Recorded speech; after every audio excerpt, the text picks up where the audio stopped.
오늘 함께 보신 하나님의 말씀은 디모데전서 1장 18절에서 20절.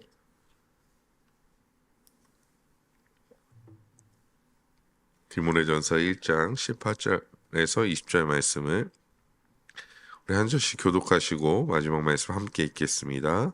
제가 18절 읽겠습니다. 아들 디모데야, 내가 내게 이 교훈으로 명하노니 전에 너를 지도한 예언을 따라 그것으로 선한 싸움을 싸우며 믿음과 착한 양심을 가지라. 어떤 이들은 이 양심을 버렸고 그 믿음에 관하여는 파선하였느니라. 함께요. 그 가운데 헤네오와 알렉산더가 있으니 내가 사탄에게 내어준 것은 그들로 훈계를 받아 신성을 모독하지 못하게 하려 함이라. 아멘. 오늘도 말씀과 기도로 하루를 시작하시는 우리 성도님들을 주님의 이름으로 환영합니다. 사도 바울은 늘 디모데를 아들과 같이 여겼고 그런 아들과 같이 여기는 디모데에게 목회적인 가르침으로 권면하고 있습니다. 바로 본문으로 들어가서 18절 말씀을 보시면 내가 이 교훈으로 너에게 명한다 라고 말씀합니다. 여기서 명한다 라는 단어는 이제 원어적으로는 명령하다 라는 의미고요. 이 명령은 군사적인 지시나 공식적인 명령을 뜻합니다. 즉 디모데에게 그냥 내가 조언해주고 교훈해주고 어느 정도 방향성을 잡아주는 것이 아니라 이 명확한 내가 얘기한 뒤에도 살펴보겠지만 지도한 예언, 이 예언과 교훈을 따라서 너가 명확하게 이 길을 걸어가야 한다라고 말씀하고 있는 것이죠.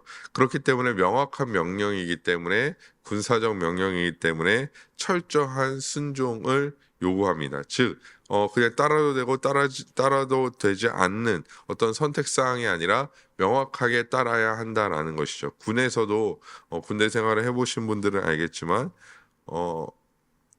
장교나 아니면 또 뭐 중대장이나 아니면 더 위에 분들이 이런 것들을 오늘 해라라고 하면 그런 것들을 이제 해야 하는 것이죠. 어떻게 됐든 그런 것들을 완수해야 하는 것이 군인의 사명입니다. 마찬가지로 디모데에게도 사도 바울이 이것을 내가 너희에게 명한다라고 말할 때는 그것은 선택사항이 아니라 철저한 순종을 요구하고 있다라는 것입니다. 그리고 그 내용은 전에 너를 지도한 예언을 따라라고 말씀하고 있습니다. 우리가 역시 여기서 주목해 볼 단어는 예언입니다. 우리가 예언이라고 하면 누군가 예언할 수 있다라고 얘기한다면 미래를 예측하는 것을 말하죠. 그러면 사도 바울이 이 디모데의 미래를 다 예측하고 아니면 어떤 세상의 일들을 다 예측하고 이런 얘기를 하고 있을까요? 아니면 어떤 환상을 보고 나서 디모데에게 이런 말을 하고 있을까요? 사실 오늘 말하는 또한 성경 전반적으로 말하고 있는 예언의 의미는 우리가 알고 있는 어떤 예언의 의미와는 조금 다른 의미를 가지고 있습니다.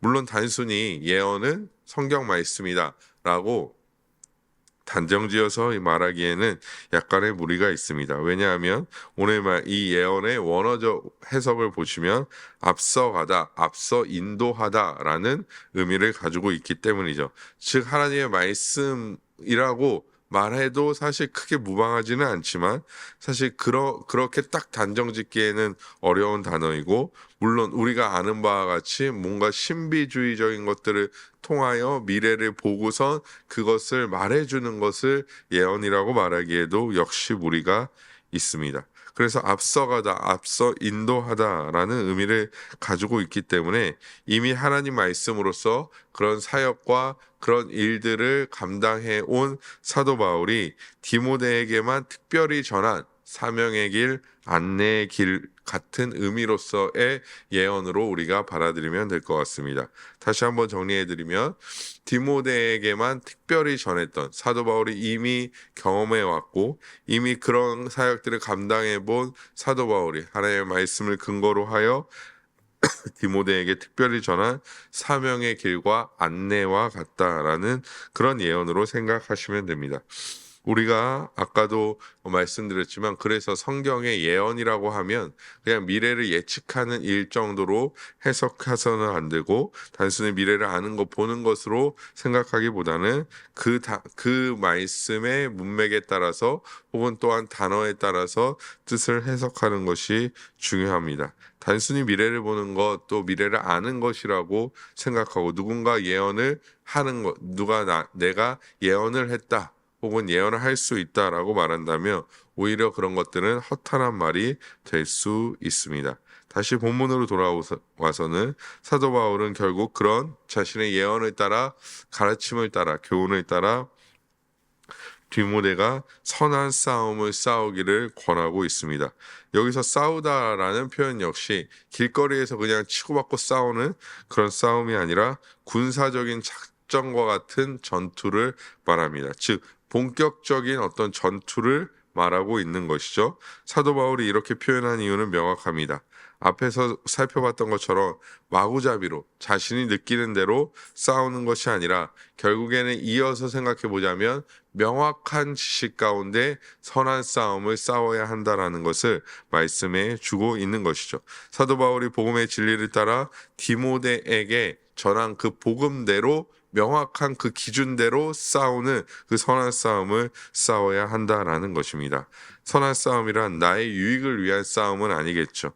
복음을 위한 우리가 앞에 살펴봤던 에베소를 괴롭히던 다른 교훈과 끝없는 신화와 끝없는 족보에 맞서 진리를 수호하는 그런 선한 싸움, 복음을 수호하는 그런 선한 싸움을 싸워야 한다라고 말씀하고 있습니다. 그러면 이 내용 18절 내용을 통하여 우리가 알 수 있는 것은 무엇입니까? 사도 바울은 디모데에게 불명확한 기준을 제시하지 않았습니다. 그러니까 너가 선한 싸움을 싸워야 돼. 그럼 어떻게 선한 싸움을 싸워야 할까요? 그거는 너가 알아서 그냥 잘하면 돼라고 말하고 있지 않다라는 것입니다. 명확한 기준을 디모데에게 제시하고 있습니다. 우리는 먼저 이 본문의 맥락을 목회적인 관점에서 볼 필요가 있습니다. 왜냐하면 사도 바울이 목회자인 디모데에게 이 편지를 보내고 있기 때문이죠. 그래서 목회자는 또한 이 본문을 받아들일 때 단순히 그냥 어떠한 기준이 아니라 어떠한 생각이 아니라 명확한 기준에 따라 가르침을 받고 가르치는 자들이 되어져야 한다라는 것입니다. 또한 우리가 목회자들을 위해 기도할 때 그냥 단순히 건강과 여러 가지 것들을 위하여 분명히 기도해야겠지만 이 올바른 가르침을 위하여도 기도해야 할 것입니다. 또한 우리도 마찬가지입니다. 다른 불명확한 진리를 따르거나 그런 정보에 현혹되어 자신만의 싸움을 한다면 100점 배패가 될 것입니다. 우리 또한 명확한 진리와 선포되어지는 말씀을 통하여 선한 싸움을 싸우는 자들이 되어져야 할 줄 믿습니다. 우리는 죄와 싸워야 하며 세상의 가치와 싸워야 합니다. 사실 우리는 죄와 선한 싸움, 죄와 세상의 가치를 쉬운 것으로 생각할 수 있어요. 우리가 하루를 살아도 큰 죄를 짓지 않기 때문에 하루를 쭉 살아가도 특별히 새벽 기도 정도 나오시는 우리 성도님들은 하루를 살아도 대단한 큰 죄를 짓지 않으시기 때문에 이 싸움과 죄를 가벼운 것으로 여길 수 있다라는 것입니다. 하지만 이 죄와 세상의 가치들은 더 명확하고 더 강교하게 우리를 넘어뜨릴 준비를 하고 있다라는 사실 또한 우리는 기억해야 합니다. 이전에도 말씀드렸지만 죄의 자리는 우리의 마음입니다. 그래서 세상 가운데 어떤 세상의 유혹에 우리의 마음 안에 있는 죄가 약동하여 우리의 마음의 큰 자리를 잡고 그것이 우리의 삶의 모습으로 나타내는 것이죠. 즉 주체적인 어떤 경향성으로 죄가 자리 잡게 되면 결국엔 죄인된 삶을 살아갈 수밖에 없다라는 것입니다. 겉모습은 신앙생활을 하고 올바르게 보일지 모르겠지만 죄가 마음 안에 자리 잡고 그 죄가 마치 성령 충만할 때 성령이 지배하듯이 우리가 죄로 충만해진다면 죄가 지배하는 것이고 죄가 주된 경향성이 되어서 그 죄를 따라 살아가게 된다라는 것이죠.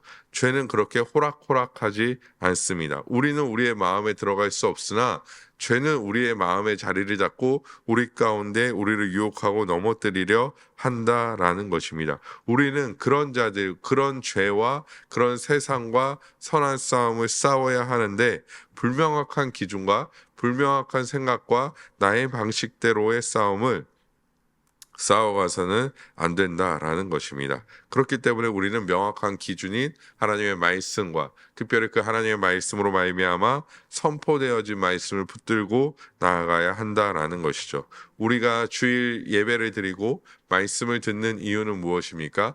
물론 이곳에서도 하나님께 영광을 올려드리고 이곳에서도 하나님을 온전히 예배하며 그 우리의 중보자 되신 예수 그리스도를 찬양하는데 우리의 예배의 목적이 있고 그 예배 가운데 속해져 있는 말씀의 목적이 있지만 또한 우리가 삶을 살아갈 때 우리가 삶을 예배로 드릴 때 삶을 하나님의 뜻대로 살아갈 때에 다른 것이 기준이 되는 것이 아니라 우리가 들은 말씀이 기준이 되어져야 한다라는 것이죠. 그래서 주일에 들은 말씀 아니면 이 새벽에 들은 말씀 우리가 들은 말씀 가지고 우리의 기준을 삼아 그 뜻대로 주의 말씀대로 살아가야 한다라는 것입니다. 그러면 다시 한번 돌아가서 목사들이 목회자들이 말씀을 전하는 자들이 올바른 말씀 가운데 말씀을 전해야지 그 말씀을 듣는 성도들이 올바른 말씀을 받아들이고 올바른 삶의 태도와 모습을 가질 수 있게 된다라는 거죠. 성령의 인도하심에 따라서 그렇게 되기 때문에 우리는 우리 교회 안에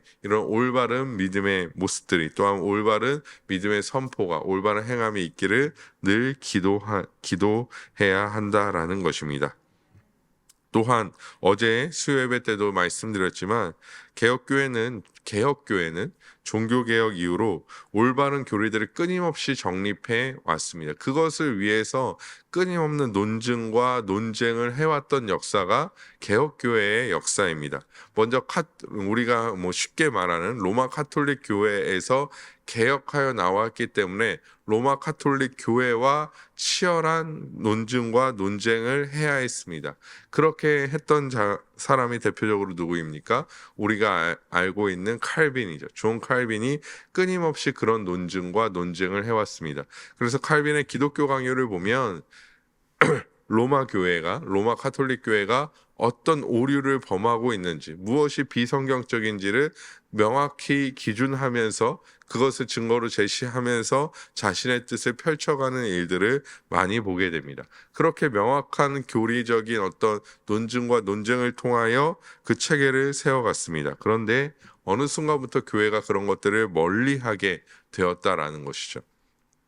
그 기준들을 버리기 시작했습니다. 보이는 것, 외적인 것에 집중하다 보니 보이는 모습은 뜨거워졌을지 모르겠지만 하나님을 아는 지식에서는 명확히 차갑게 식어졌고 히브리서 말씀과 같이 단단한 음식을 먹어야 함에도 불구하고 아직도 어린아이의 젖과 같은 그런 것들만 먹게 된다라는 것이죠. 하나님을 알기를 게을리하는 모습들이 분명히 존재했다라는 것입니다. 그 결과 신앙생활을 오래 했어도 명확한 진리에 대한 이해를 갖지 못하고 기준을 삼지 못하고 좌로나 우로나 치우치는 모습을 갖게 되었다라는 것입니다. 우리는 지금이라도 올바른 진리를 따르며 순종하며 그 기준을 따라서 선한 싸움을 싸워가는 자들이 되어져야 할 줄 믿습니다. 저는 언제나 성도들도 신학해야 한다. 이게 제가 얘기한 건 아니고요. 성도들도 신학해야 한다라고 생각합니다. 신학교 가서 공부하자는 것은 아니고요. 교회에서 신학을 하면 결국에는 성도들도 신학하게 되겠죠. 왜냐하면 결국엔 말씀을 전하는 목회자들도 때로는 올바른 말씀을 전하려고 노력하지만 늘 그 가운데서도 인간적인 오류가 드러날 수 있기 때문이죠. 몇 번 점검을 해도 그럴 수 있기 때문입니다. 그렇기 때문에 목회자를 못 믿기 때문에 우리가 신학해야 한다라는 것은 아니지만 우리가 스스로도 신학함으로 말미암아 스스로도 하나님의 뜻대로 살아갈 수 있는 하나님의 백성들로서 자녀들로서 자라가야 할 의무가 있어야 하며 그것이 칼빈의 고백과 같이 어머니와 같은 교회, 어머니 하나님을 얘기하는 거 아니고요. 교회는 어머니입니다. 그러니까 어머니의 품에서 자녀들이 자라나듯이 칼빈이 그렇게 얘기했죠. 자라나듯이 교회는 어머니의 역할을 해서 그 자녀된 성도들에게 하나님의 온전한 말씀을 가르치고 온전한 교리를 가르쳐서 그 안에서 잘 자라날 수 있도록 그 역할을 감당해야 할 줄 믿습니다. 그리고 또한 성도는 그 교회 안에서 신학함으로 말미암아 하나님의 올바른 길들을 발견해야 한다라는 것이죠. 계속해서 다시 본문을 살펴보시면 사도 바울은 믿음과 선한 양심을 가지라라고 말씀합니다.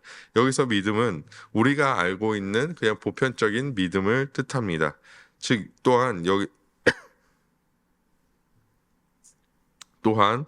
하나님의 뜻을 그 믿음으로 말미암아 수용하는 것을 뜻하고, 선한 양심이라는 것은 그 수납한 하나님의 뜻을 따라서 살아가는 것을 말합니다. 어찌 보면 이 믿음과 선한 양심이라는 것은 우리가 하나님의 뜻대로 살아가는데 아주 그냥 보편적으로 쉽게 말하는 것을 의미합니다. 뭔가 특수한 것을 말하는 것은 아니라는 것이죠. 우리가 다 가지고 있는 믿음, 그리고 그 믿음에 따라서 행하는 행함, 그것을 우리는 선한 양심이다라고 말하고 있는 것이죠. 그렇기 때문에 우리 또한 우리가 가지고 있는 믿음을 10분 활용하여 하나님의 뜻을 수납하고 선한 양심에 따라, 여기서 선한 양심이라는 것은 그냥 단순히 착하게 사는 것을 말하는 것이 아니라 아버지의 뜻대로 살아갈 양심을 뜻합니다. 그래서 아버지의 뜻대로 살아갈 양심을 통하여 우리는 하나님의 뜻대로 살아가야 합니다. 사실 이것은 우리가 매일 예배 때마다 고백하는 것이고 마음 먹는 것입니다. 하지만 사실상 이런 믿음과 선한 양심을 떠나 살아가는 자들이 분명 존재합니다. 그만큼 우리에게 이 믿음과 선한 양심, 즉 하나님의 뜻대로 살아가는 것은 매일 설교 시간마다, 매주의 설교 시간마다 선포되어지는 익숙한 말씀이지만 그것을 떠나는 일도 빈번하게 발생한다라는 것입니다. 사도 바울은 그 대표적인 인물로 두 명을 말하는데요. 후메네오와 알렉산더입니다. 후메네오에 대해서는 디모데후서 2장 17절에서 18절을 살펴보면 알 수 있습니다. 그들의 말은 악성 종양이 퍼져나간 것 같은데 그 중에 후메네오와 빌레도가 있느니라. 진리에 관하여 그들이 그릇되었도다. 부활이 이미 지나갔다 하므로 어떤 사람들의 믿음을 무너뜨리느니라. 아멘. 후메네오가 했던 일이 무엇입니까? 부활이 이미 지나갔다라는 그런 말을 교회 안에서 하고 있었다라는 것입니다. 그래서 어떤 사람들의 믿음을 무너뜨렸다라는 것이죠. 그런 선한 양심에서 떠나간 자들이 존재했다라는 것입니다. 결국에 우리가 앞에서 살펴봤던 올바른 가르침이 아니라 헛된 가르침을 교회 안에, 부활이 이미 지나갔어, 끝났어 라는 가르침을 통하여 성도들을 어지럽게 만들었다라는 것입니다. 그리고 알렉산더에 대해서는 디모데후서 4장 14절 말씀을 보면 알 수 있습니다. 구리세공업자 알렉산더가 내게 많은 해를 입혔음에 주께서 그 행한 대로 그에게 갚으시리니. 아멘. 끊임없이 사도 바울에게 해를 많이 입혔다라고 말씀합니다. 사도 바울의 사역을 방해했던 자들이었습니다. 그들은 본래 믿음 가운데 있었지만 믿음을 저버리고 하나님의 뜻대로 살아가지도 않았습니다. 사도 바울은 그들을 내가 사탄에게 내어주었다라고 말씀합니다. 그럼 사도 바울에게 사탄에게 내어주었다라는 표현에 대해서 우리가 좀 살펴볼 필요가 있는데요. 과연 사탄에게 내어줄 만큼의 권한을 사도 바울이 가지고 있느냐라는 것입니다. 누군가를 사탄에게 내어줄 만큼의 권한을 목사가 가지고 있느냐라는 문제이죠. 이것을 문자 그대로 해석해서 오용할 수 있습니다. 그러니까 제가 이제 목사니까 당신은 내 말 듣지 않으면 내가 사탄에게 당신을 내어주겠어 라고 얘기할 수 있느냐라는 것이죠. 하지만 이 말씀을 문자 그대로 해석해서는 안 될 것입니다. 교회 안에 두 사람들을 교회 밖으로 내쫓았다, 출교하였다라는 정도로 우리는 생각할 수 있습니다. 왜냐하면 그 어떠한 사람을 정말 문자 그대로서 사탄에게 내어주고 지옥불에 던지는 권한은 인간에게 있지 않기 때문이죠. 오로지 하나님께 있고 하나님은 예전 가운데 이미 그 모든 일들을 행하셨기 때문에 인간에게, 사도 바울이라 할지라도 인간에게, 또한 목사라고 할지라도 인간에게 그 권한이 없다라는 것입니다. 하지만 그들이 교회를 어지럽히고 사도 바울의 복음의 사역을 끊임없이 방해했기 때문에 그들을 사도 바울은 교회에서 출교하였다라고 말하고 있는 것입니다. 쉽게 말하면 우리가 알고 있는 권직, 치리하였다라고 볼 수 있는 것이죠. 그러면 치리한 이유는 무엇입니까? 그들이 깨닫고 더 이상 하나님의 영광을 가리는 일을 하지 않도록 하기 위함이라는 것입니다. 결국엔 권징과 치리의 목적은 첫 번째로는 그 권징을 받는 자가, 치리를 받는 자가, 혹은 출교한 자가, 혹은 다른 어떠한 징계를 받는 자가 그 징계를 받고서 하나님의 뜻대로 돌아오기를, 주의 품으로 자신의 죄를 깨닫고 돌아오기를 하는데 1차적인 목적이 있고요. 2차적인 목적은 교회의 안정에 있습니다. 특별히 오늘 본문에서는 두 번째의 목적으로 사용된 것으로 보입니다. 왜냐하면 후메네오는 명확하게 진리의 문제를 건드리고 있는 것이죠. 부활이 이미 지나갔다 하므로 그렇게 말하고 있는 자들을 출교함으로 더 이상 교회가 그런 말로 말미암아 어지럽힘을 당하는 것을 미연에 방지했다라는 것입니다. 또한 알렉산더는 사도 바울의 복음의 사역을 방해했기 때문에 그를 출교함으로 말미암아 복음이 원만하게 전해지기를 소망했다라는 것입니다. 더 이상 그 일을 하지 못함에 그 목적이 있었다라는 것이죠. 그들은 교회 안에 있었지만 또한 하나님을 위한다라고 얘기했을지 모르겠지만 믿음과 선한 양심이 아닌 자신의 뜻과 자신의 생각대로 행하였고 믿음에서 파선한 자들이다라고 말하는 그런 말을 들을 수밖에 없었습니다. 우리 또한 이럴 수 있다라는 생각을 분명하게 가져야 합니다. 우리가 앞에서 말했던 올바른 명령과 올바른 하나님의 말씀을 따르지 않는다면 우리 또한 자신의 생각과 뜻에 따라서 살아갈 수 있고, 그것이 때로는 교회를 흔들고, 그것이 때로는 복음을 흔들고, 그것이 때로는 많은 사람들을 잘못된 길로 걸어가게 할 수 있다라는 사실을 우리는 명확히 기억해야 한다라는 것입니다. 사람들에게는 노하우라는 것이 있죠. 노하우. 살아가면서 노하우가 생깁니다. 운전을 오래 하다 보면 노하우가 생깁니다. 저도 인천에서 이 광명까지 오는 길에 이제는 노하우가 생겨서 어떤 타이밍에 조금 더 치고 나가야 되고, 오늘은 약간 도로가 약간 미끄러운 것 같아서 살살살살 왔는데요. 그런 노하우가 이제 생기죠. 어떤 길로, 여기가 막히면 이렇게 돌아가면 조금 더 빠르구나 하는 그런 노하우가 생깁니다. 책을 읽다 보면 또한 노하우가 생기게 됩니다. 무언가를 열심히 하다 보면 노하우가 생깁니다. 우리 성도님들이 오늘 이제 직장에 가서 일들을 하실 텐데요. 제가 일하는 것보다 우리 성도님들이 일하는 것이 훨씬 빠를 것입니다.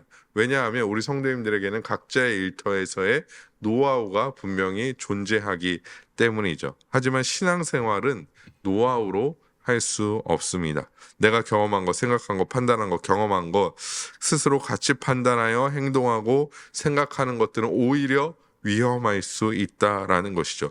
위에 두 사람들도 그랬을 것입니다. 부활에 대하여 자신의 생각으로 생각했을 것입니다. 그것이 교회를 어지럽힌다라고 생각할 수도 있었을 것이지만 자신의 생각대로 행동하다 보니 그런 결론을 내게 된 것이죠. 또한 어떤 이들의 미혹을 받아 사도 바울의 복음의 사역을 방해했을 것입니다. 우리는 어제도 말씀드렸지만 경험으로만 신앙생활 하는 자들이 아닙니다. 나의 노하우가 앞장서서 신앙생활 하는 것이 아니라는 것이죠. 언제나 하나님 앞에 온전한 순종으로 나아가야 합니다. 진리 앞에는 먼저 된 자, 나중된 자가 없습니다. 철저하게 하나님의 뜻에, 말씀에 순종하는 자만, 하나님의 말씀의 뜻대로 살아가는 자만이 존재한다라는 것이죠. 그래서 마태복음 18장 2절에서 3절 말씀에 보면 이렇게 말합니다. 예수께서 한 어린아이를 불러 그들 가운데 세우시고 이르시되 진실로 너희에게 이르노니 너희가 돌이켜 어린아이들과 같이 되지 아니하면 결단코 천국에 들어가지 못하리라. 아멘. 우리는 어린아이와 같이 순수하게 진리의 말씀과 복음의 말씀에 순종하는 자들이 되어져야 합니다. 그리고 그것을 따르기에 기뻐해야 합니다. 나의 것이 아닌 것 같아 보일지라도 그것을 따르기에 우리는 기뻐해야 합니다. 왜냐하면 온전히 선포되어지는 말씀과 또 그 우리가 온전히 우리 가운데 주어진 정확무고한 하나님의 말씀은 우리를 헛된 길로 보내지 아니하고 가장 선한 길로 인도하기 때문이라는 것입니다. 그렇기 때문에 우리는 그렇게 가장 선하게 인도하신 하나님 아버지를 믿고 의지하며 온전한 길, 믿음의 길을 걸어가는 자들이 되어져야 할 줄 믿습니다. 사랑하는 성도 여러분, 우리는 오늘 말씀을 통해 올바른 진리와 교훈 아래서 선한 싸움을 싸워야 함을 배웠습니다. 두 번째, 믿음과 선한 양심을 올바르게 가져야 함을 또한 배웠습니다. 우리는 오늘 말씀에 기억하여 화려하지는 않지만 묵묵히 하나님의 말씀을 따르는 하나님의 사람들이 되기를 소망해야 할 줄 믿습니다. 오늘도 그런 믿음의 길, 순종의 길을 걸어가시는 우리 모든 성도님들 되시길 주님의 이름으로 간절히 소망합니다.